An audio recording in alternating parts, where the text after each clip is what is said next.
প্রার্থী সমর্থনে দেবের রোড শো। চন্দ্রকোনা বিধানসভা তৃণমূল প্রার্থী সূর্যকান্ত দলুয়ের সমর্থনে দেবের রোড শো।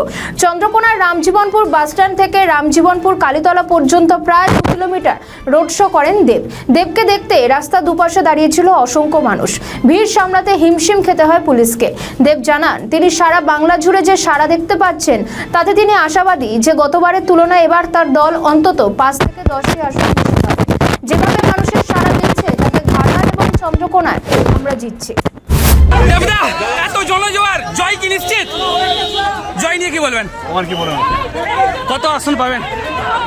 আমি গোটা বাংলা জুড়ে যেটা দেখতে পাচ্ছি যে গতবারে থেকে এবারে অন্তত 5টা থেকে 10টা বেশি সিটি পাওয়ার কথা, এবং চন্দ্রকোনা যেটা আমরা এসেছি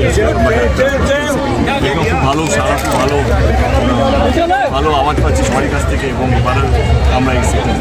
দাদা, ঘাটাল কি অনেক ঘাটালের গোষ্ঠীদ্বন্দ্ব অনেকটাই মেকআপ দিয়ে গেছে, এবার ঘাটাল বিধানসভা নিয়ে কি ভাবছেন? ঘাটাল কি আপনারা আমরা ঘাটাল মাস্টার 24 স্টার্ট করে মানুষ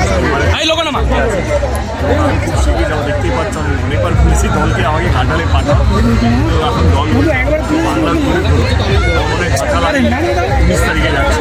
19 তারিখে ঘাটালে কথা ঘাটালে।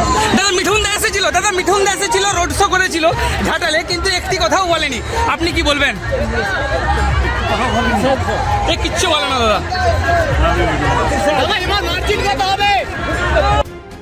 আমাদের ভিডিও ভালো লাগলে লাইক ও শেয়ার করুন, কমেন্ট সেকশনে আপনাদের মতামত জানান। আরও ভিডিও পেতে আমাদের চ্যানেলটিকে সাবস্ক্রাইব করুন এবং প্রতি মুহূর্তে খবরের আপডেট পেতে প্রেস করুন বেল আইকন।